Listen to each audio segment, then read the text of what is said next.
रमेश कुमार साहब, पहले तो ये बताएं कि ये आपने पिछले साल 22 दिसंबर 2023 को दी न्यूज़ में ये आर्टिकल लिखा था, इलेक्शन एस्ट्रोलॉजी। तो इसमें जो आपने लिखा था कि जनाब नवाज शरीफ साहब वापस तो आ रहे हैं लेकिन वो प्राइम मिनिस्टर नहीं बनेंगे और किंग मेकर बनेंगे आसिफ जरदारी साहब। आपने कहा शहबाज शरीफ साहब को कोई ना कोई फ़ायदा हो जाएगा। तो ये जो आपकी एस्ट्रोलॉजी है काफ़ी हद तक सही साबित हुई है। तो अब आपको मुस्तकबिल में क्या नज़र आ रहा है? अहमद साहब, देखो, इस वक्त दुनिया के अंदर ये वैदिक एस्ट्रोलॉजी बहुत दिन ब दिन बढ़ रही है।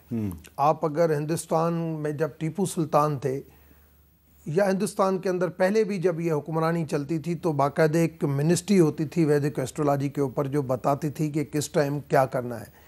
आज भी लोग, मतलब हमारी कम्युनिटी के अंदर तो ज़्यादातर जब बच्चा भी पैदा होता है तो उसका टाइम ये वो उसका पूरा ज्योतिष निकालते हैं, क्या होना चाहिए, शादी कब होनी चाहिए, मंगनी कब होनी चाहिए, कहाँ पे पढ़ना चाहिए। ऐसे हुक्मरान भी हर फैसले ज्योतिषी के हिसाब से करते थे। और मैंने सिंस 2002, जैसे मैं पहली मरतबा 2002 में पार्लियामेंट में आया, उस टाइम से मैं जो भी फैसला करता हूँ और अपनी सियासी विजन को देखते हुए और साथ में मैं एस्ट्रोलॉजी के ऊपर मैं फैसला करता हूँ। मुझे दिसंबर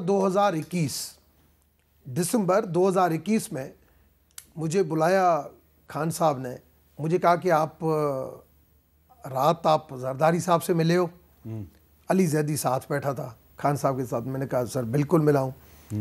तो क्यों आपको? मैंने कहा सर आपका टाइम पूरा हो गया है और मैं समझता हूँ कि हुकूमत का टाइम पूरा हो गया है और आपको असेंबली अगर तोड़ेंगे तो फ़ायदे में जाएंगे, अगर नहीं तो मैं समझता हूँ कि मार्च मुश्किल से आपका निकलेगा और आपके हालात जो है वो चेंज होते जाएंगे।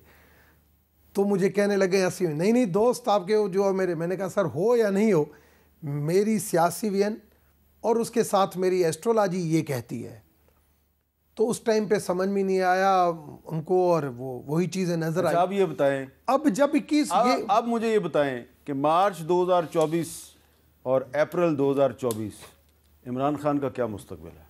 मैं उसके ऊपर आता हूँ ना। नहीं, पहले ये बता। मैंने दिसंबर में ये लिखा, 21 दिसंबर को जंग और इबरत में लिखा, 22 को दी न्यूज़ में लिखा कि एस्ट्रोलॉजी बिल्कुल क्लियर है कि इस वक्त मियाँ नवाज़ शरीफ को जो वज़ीर-ए-आज़म कर रहे हैं मियाँ नवाज़ शरीफ। और मैंने दूसरे दिन नईम भट्ट को ARY पे इंटरव्यू दिया कि इलेक्शन की रात मियाँ साहब के लिए अगर चाहता है कि नून लीग रहे, आगे मजबूत हो, तो मियाँ साहब इलेक्शन की रात मियाँ साहब मायूस ज़रूर होंगे, मगर अगर मियाँ साहब ने वो स्पीच की कि मैं अपोजिशन में बैठता हूँ तो नून लीग मजबूत हो जाएगी। अगर मियाँ साहब ने कहा मैं हुकूमत लेता हूँ या, मगर वो मियाँ साहब के लिए मायूसी का दिन होगा।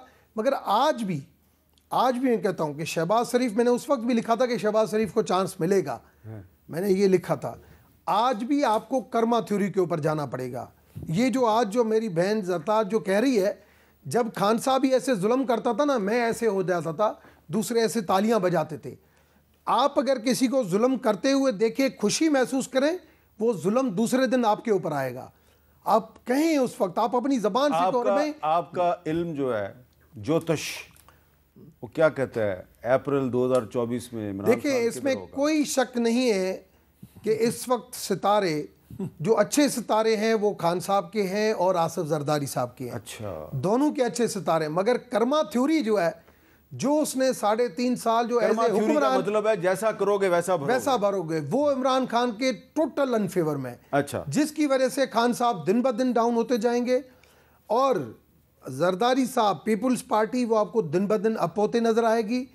अगर शहबाज शरीफ साहब ने जो रिकन्सिलेशन के बादशाह जरदारी साहब के थ्रू अगर हर चीज़ को आगे बढ़ाया, तो मैं समझता हूं कि उसकी कर्मा थ्योरी और उसकी सितारों के जो फायदे हैं वो ये ले सकेंगे। अच्छा, शहबाज शरीफ साहब आगे काम चलेगा नहीं तो ये अनसर्टेनिटी आपकी दिन ब दिन बढ़ती जाएगी। अच्छा, तो इस वक्त जिसके हाथ में, जिसके सितारों में जो ताकत है वो आसिफ अली जरदारी साहब है, उसको आगे रखें तो ये इसकी मंजिल जो है वो दिन ब दिन जो है वो बेहतर होती जाएगी। अब बताएं जी, ये तो मैंने वैसे, क्योंकि इनके आर्टिकल्स मैंने पढ़े तो उसमें मैंने कुछ चीज़ें देखी।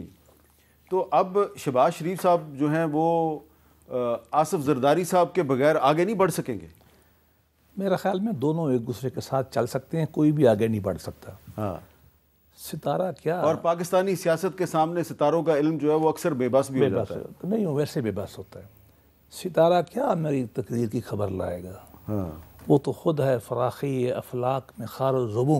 हाँ। वो तो रास्ता नहीं मिलता, हमारे क्या, बारे तो मजाक है। देखिए ब्रीफली मैं छोटा छोटा करता हूँ, लेकिन मैं असल बात पे आता हूँ। पिछले 18 के इलेक्शन में मैंने इलेक्शन पिटीशन अपनी पार्टी की की 8,000 से लेकर 12,000 डबल वोट जो कैंसिल हुए 80 बंदों के थे, 80 के।